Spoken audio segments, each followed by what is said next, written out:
अगले कुछ ही महीनों में असम में विधानसभा चुनाव होने हैं और सियासी पारा अभी से चढ़ने लगा है। इस बीच आज प्रधानमंत्री नरेंद्र मोदी एक बार फिर से असम के दौरे पर पहुंचे। काफी अहम उनका यह दौरा माना जा रहा है, क्योंकि इस बार जब प्रधानमंत्री मोदी असम के दौरे पर पहुंचे, यह दौरा काफी खास था और प्रधानमंत्री मोदी की तरफ से 5,500 करोड़ की सौगातें असम को इस बार दी गई और असम की धरती से प्रधानमंत्री मोदी ने एक के बाद एक कई परियोजनाओं का उद्घाटन और शिलान्यास प्रधानमंत्री मोदी के द्वारा किया गया।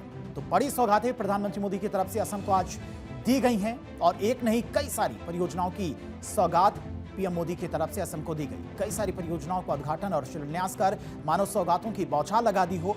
बुनियादी ढांचे से लेकर कनेक्टिविटी और रोजगार तक हर घोषणा ने यह संदेश देने की कोशिश की कि विकास की रफ्तार थमने वाली नहीं है और इस दौरे को सिर्फ सरकारी कार्यक्रम नहीं बल्कि भविष्य की दिशा तय करने वाले संकेत के तौर पर भी देखा जा रहा है। क्योंकि प्रधानमंत्री मोदी का असम से लगाव भी एक अलग लेवल का है और जब भी प्रधानमंत्री मोदी असम पहुंचते हैं तो कई सारी सौगातें लेकर पहुंचते हैं। क्योंकि असम में विधानसभा चुनाव भी होने हैं और बीजेपी यहां पर जीत की हैट्रिक लगाने को लेकर पूरी तरह से तैयारियों में भी सही लग गई है। आज जब प्रधानमंत्री मोदी पहुंचे तो करीब 5,500 करोड़ से ज्यादा की परियोजनाओं की सौगात लेकर पीएम मोदी पहुंचे थे और वहां के लोकल लोगों के द्वारा प्रधानमंत्री मोदी का भव्य तरीके से स्वागत भी किया गया। असम की सियासत और जनता दोनों के लिए आज का दिन खास बन गया, ऐतिहासिक बन गया, क्योंकि आज कई सारी सौगातें पीएम की तरफ से दी गई। आज का दिन असम के इतिहास में विकास के स्वर्णिम अध्याय के रूप में देखा जा रहा है। पीएम मोदी ने राज्य को करीब 5,450 करोड़ से अधिक की परियोजनाओं की ऐसी सौगात दी जिसे न केवल चुनावी शंखनाद बल्कि विकास का नया अभिनंदन भी माना जा रहा है, क्योंकि इससे पहले किसी भी सरकार के द्वारा इतनी बड़ी सौगातें असम को नहीं दी गई हैं और जिस तरह से असम के विकास को लेकर प्रधानमंत्री मोदी गंभीर हैं, लगातार विकास को लेकर कई सारी परियोजनाएं असम को दे रहे हैं, वो काफी ज्यादा अहम हो जाता है असम के लिए। अब आपको बता दें आज के दौरे में क्या कुछ देखने को मिला। पीएम मोदी के इमरजेंसी लैंडिंग सुविधा यानी कि ELF डिब्रूगढ़ के मोरन में हाईवे पर बना रनवे जहां पर प्रधानमंत्री मोदी का विमान उतरा था और कुमार भास्कर वर्मा सेतु जिसकी सौगात आज प्रधानमंत्री मोदी की तरफ से दी गई। ब्रह्मपुत्र पर बना ये 6 लेन पुल है और माना जा रहा है कि इसके बनने के बाद, इसके चालू हो जाने के बाद कनेक्टिविटी बेहतर हो जाएगी। IIM गुवाहाटी की सौगात भी पीएम मोदी की तरफ से दी गई। नॉर्थ ईस्ट के लिए उच्च शिक्षा का हब बनेगा IIM गुवाहाटी और इसीलिए इसे भी काफी ज्यादा अहम माना जा रहा है। इसके अलावा नेशनल डेटा सेंटर डिजिटल ढांचे को मजबूती के लिए अत्याधुनिक केंद्र बनाने पर भी केंद्र सरकार का फोकस है, इसीलिए नेशनल डेटा सेंटर स्थापित किया जाएगा असम में। इसको लेकर भी आज एक बड़ी सौगात दी गई ताकि डिजिटल ढांचे को मजबूत किया जा सके, आधुनिक किया जा सके। इसके अलावा पीएम ई बस सेवा, गुवाहाटी की सड़कों पर 100 इलेक्ट्रिक बसें चलेंगी। ई बस सेवा की शुरुआत आज से पीएम मोदी के द्वारा की गई और एक बड़ी सौगात भी असम को दी गई। 100 से ज्यादा ये इलेक्ट्रिक बसें हैं जो असम में अलग अलग रूट्स पर चलेंगी और एक बड़ी सौगात के तौर पर भी इसे देखा जा रहा है। इससे पहले किसी भी सरकार के द्वारा असम के विकास को लेकर इतनी गंभीरता से काम नहीं किया गया और जिस तरह से लगातार असम को लेकर केंद्र के द्वारा खजाना खोला जा रहा है, असम के विकास को लेकर, पूर्वोत्तर के विकास को लेकर जिस तरह से प्रधानमंत्री मोदी गंभीर हैं, वो दिखाता है कि पीएम मोदी असम से कितना लगाव महसूस करते हैं। और असम की धरती और पीएम मोदी का रिश्ता सिर्फ राजनीति का नहीं बल्कि विकास की अटूट विश्वास भी बन चुका है। प्रधानमंत्री मोदी अक्सर कहते हैं कि पूर्वोत्तर देश की प्रगति का इंजन है और उन्होंने अपने कार्यों से इसे बार बार साबित भी किया है और इसी कड़ी में आज एक बार फिर से असम की जनता को वो खास गिफ्ट मिला है जिसे इस क्षेत्र के कायाकल्प का नया अभिनंदन भी माना जा रहा है। पीएम मोदी ने कहा कि असम के विकास के लिए वो पूरी तरह से जुटे हुए हैं और असम को अग्रणी राज्यों में लाने को लेकर लगातार केंद्र सरकार के द्वारा, राज्य सरकार के द्वारा काम किया जा रहा है। आज जब मैं यहां ब्रह्मपुत्र के तट पर खड़ा हूं तो इस महान नदी का ही उदाहरण देता हूं। असम के विकास में, असम के लोगों के जीवन को आसान बनाने में ब्रह्मपुत्र की बहुत बड़ी भूमिका है। लेकिन कांग्रेस के 70 साल के शासन में ब्रह्मपुत्र को पार करना हमेशा बड़ी चुनौती रहा। आजादी के बाद से लेकर 2014 तक, और उनके तो प्रधानमंत्री यहां से चुन करके गए थे, यानी लगभग 7 दशक में कांग्रेस सरकारों ने ब्रह्मपुत्र पर सिर्फ 3 पुल बनवाए थे। आने वाले समय में ब्रह्मपुत्र पर ऐसे ही रिवर टूरिज्म को और बढ़ाया जाएगा। मैं ऐसे ही वहां नहीं गया था,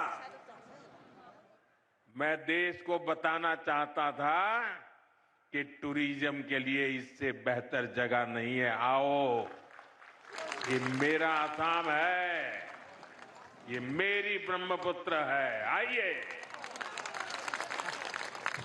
इस बार के बजट में इसके लिए भी व्यवस्था की गई है। और पीएम मोदी ने भास्कर वर्मा सेतु के उद्घाटन से पहले गुवाहाटी में रोड शो भी किया। उस रोड शो में बड़ी संख्या में लोग प्रधानमंत्री मोदी को देखने के लिए भी पहुंचे थे। और सबसे आखिर में बूथ लेवल कार्यकर्ताओं को भी प्रधानमंत्री मोदी ने संबोधित किया कि किस तरह से सरकार की तमाम जो योजनाएं हैं, चाहे वो केंद्र सरकार की हो, राज्य सरकार की हो, उन योजनाओं को लोगों तक पहुंचाइए, लोगों को योजनाओं के बारे में बताइए। इस दौरान प्रधानमंत्री मोदी ने नॉर्थ ईस्ट को लेकर भी कई सारी बातें कही। पीएम मोदी ने कहा कि बजट को लेकर असम का नॉर्थ ईस्ट का मेरा ये पहला दौरा है और लगातार केंद्र सरकार के द्वारा असम के विकास को लेकर काफी तेजी से काम भी किया जा रहा है। जिस नॉर्थ ईस्ट को कांग्रेस ने हमेशा नजरअंदाज किया, उसकी हम सेवा कर रहे हैं। नॉर्थ ईस्ट हमारे लिए अष्ट लक्ष्मी की तरह है और बजट में ज्यादा फोकस नॉर्थ ईस्ट को आर्थिक रूप से आत्मनिर्भर बनाने पर है। असम को टैक्स की हिस्सेदारी के रूप में करीब 50,000 करोड़ रुपए मिलने वाले हैं। ये प्रधानमंत्री मोदी की तरफ से वहां पर मौजूद लोगों को जानकारी दी गई और कहा कि ये रुपए असम के विकास में काफी ज्यादा अहम साबित होने वाले हैं। पीएम मोदी ने इस दौरे को इसलिए भी खास माना जा रहा है क्योंकि वे असम के विकास के लिए आए दिन कोई ना कोई बड़ा तोहफा लेकर असम के दौरे पर पहुंच जाते हैं। और इस बार जब पहुंचे तो करीब 5,500 करोड़ की परियोजनाओं की सौगात लेकर पहुंचे थे। चाहे वो सड़कों का जाल हो, ब्रह्मपुत्र पर बनते विशाल पुल हो या फिर आधुनिक शिक्षण संस्थान हो, मोदी सरकार की प्राथमिकताओं में इस वक्त असम है और असम के विकास को लेकर काफी ज्यादा गंभीर भी प्रधानमंत्री मोदी नजर आते हैं और हमेशा असम शीर्ष पर रहा है। यही वजह कि पिछले 3 महीने में प्रधानमंत्री मोदी का ये तीसरा असम का दौरा था और इस बार भी जब पीएम मोदी पहुंचे तो भव्य तरीके से उन्होंने दिखाया कि असम को देश के लोगों को और करीब से जानने की कोशिश करनी चाहिए। असम में बहुत कुछ घूमने के लिए है। टूरिज्म को भी प्रधानमंत्री मोदी ने प्रमोट किया और 3 महीने में प्रधानमंत्री मोदी का यह तीसरा दौरा है। पहला दौरा कब हुआ था? 14 फरवरी 2026 को, यानी कि आज प्रधानमंत्री मोदी पहुंचे थे। पहला दौरा अगर बात करें तो 17 से 18 जनवरी को प्रधानमंत्री मोदी असम के दौरे पर पहुंचे थे और मुख्य फोकस उस दौरान क्या था? बोडो संस्कृति और काजीरंगा कॉरिडोर का उद्घाटन करने के लिए पहुंचे थे। उसके बाद 20 से 21 दिसंबर 2025 में भी प्रधानमंत्री मोदी असम के दौरे पर पहुंचे थे। मुख्य फोकस उस वक्त क्या था? हवाई कनेक्टिविटी और खास खाद कारखाने का उद्घाटन करने के लिए पीएम मोदी असम के दौरे पर पहुंचे थे। साथ ही साथ तीसरा दौरा आज था प्रधानमंत्री मोदी का 14 फरवरी को और आज भी जब प्रधानमंत्री मोदी असम पहुंचे तो कई सारी परियोजनाओं का उद्घाटन और शिलान्यास किया। करीब 5,500 करोड़ से ज्यादा की तमाम परियोजनाएं थी जिनका प्रधानमंत्री मोदी के द्वारा उद्घाटन और शिलान्यास किया गया। इसीलिए पीएम मोदी का यह दौरा भी काफी अहम है। अपने असम दौरे के दौरान प्रधानमंत्री मोदी जहां पर विकास की बात उन्होंने कही, वहीं असम के लोगों को बताया कि बीजेपी की सरकार असम के उत्थान के लिए लगातार जुटी हुई है। साथ ही उन्होंने कांग्रेस को निशाने पर लिया और कहा कि कांग्रेस मुस्लिम लीग बनकर देश का बंटवारा चाहती है और इसीलिए असम विकास के मामले में बाकी राज्यों से पीछे रह गया था, लेकिन इसको लेकर केंद्र सरकार के द्वारा, राज्य सरकार के द्वारा लगातार काम भी किया जा रहा है। आजादी के समय मुस्लिम लीग ने देश का बंटवारा कराया। अब आज की कांग्रेस मुस्लिम लीगी माओवादी कांग्रेस बनकर फिर देश बांटने में जुट गई है। ये एमएमसी है, माओवादी मुस्लिम लीगी कांग्रेस,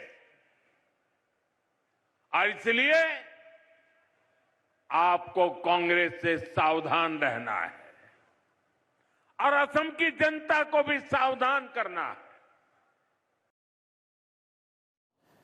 और इस तरह जहां पर प्रधानमंत्री मोदी ने आज कुमार भास्कर सेतु और IIM गुवाहाटी जैसी बड़ी सौगातें दी, वहीं उन्होंने बताया कि आने वाले भविष्य में, आने वाले दिनों में असम को और क्या कुछ सौगातें मिल सकती हैं। वहीं दूसरी तरफ एक दिन पहले साउथ ब्लॉक में आखिरी बार कैबिनेट की मीटिंग में भी उन्होंने असम पर खास ध्यान दिया। असम को लेकर भी कई बड़ी घोषणाएं उस खास मीटिंग में भी प्रधानमंत्री मोदी के द्वारा की गई। कैबिनेट मीटिंग के दौरान आज हुई प्रेस ब्रीफिंग में उस बड़े तोहफे को लेकर ऐलान भी किया गया। इनमें सबसे ध्यान खींचने वाला अंडर वाटर रोड टनल परियोजना, जिसे असम की विकास यात्रा में मील का पत्थर भी माना जा रहा है। केंद्रीय मंत्री अश्विनी वैष्णव की तरफ से इसको लेकर पूरी जानकारी दी गई। क्या कुछ उन्होंने कहा, सुनाते हैं आपको। ट्विन ट्यूब है जो रोड रेल टनल बनेगी असम के गोहपुर से नुमालीगढ़ के बीच।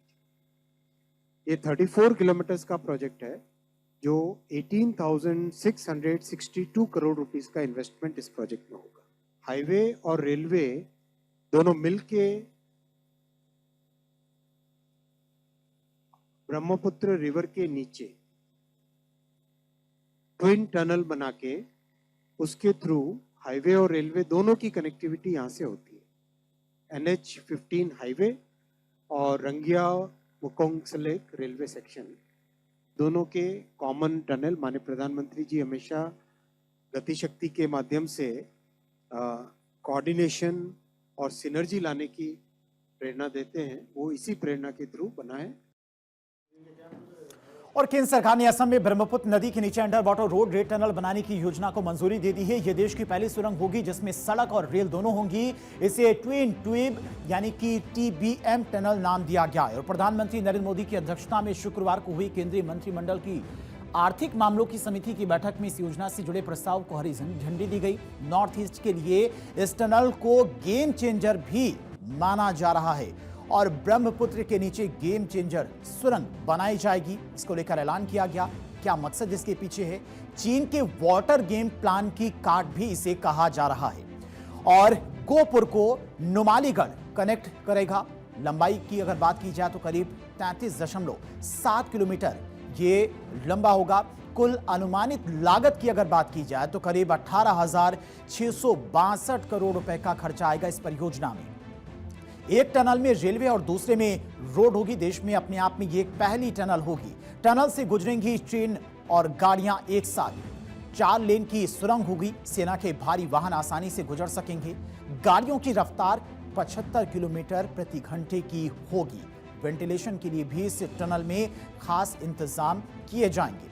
और यह देश में पहली under water cum road tunnel है। दुनिया में अब तक इस तरह की एक ही सुरंग है और इस प्रोजेक्ट से असम, अरुणाचल प्रदेश, नागालैंड और पूर्वोत्तर के दूसरे राज्यों को फायदा होगा। साथ ही इससे फ्रेट मूवमेंट भी आसान होगा और इसीलिए ये टनल गेम चेंजर भी साबित होगी भारत के लिए। इसके अलावा आसान होगी, लॉजिस्टिक्स कॉस्ट में कमी आएगी। इसके अलावा पूर्वोत्तर के विकास को भी गति मिलेगी। आसानी से वहां पर सामान पहुंच पाएगा, सेना पहुंच पाएगी, कनेक्टिविटी बेहतर होगी। इसी वजह से ये टनल गेम चेंजर साबित होगी नॉर्थ ईस्ट के लिए। और नॉर्थ ईस्ट में लगातार विकास की बहार देखने को मिल रही है। केंद्र की तरफ से लगातार इसको लेकर कई सारी योजनाओं का ऐलान भी किया जा चुका है। तो प्रधानमंत्री मोदी के सिर से लगातार असम के विकास को लेकर गंभीर हैं, वो इन दौरों में दिखाई भी देता है।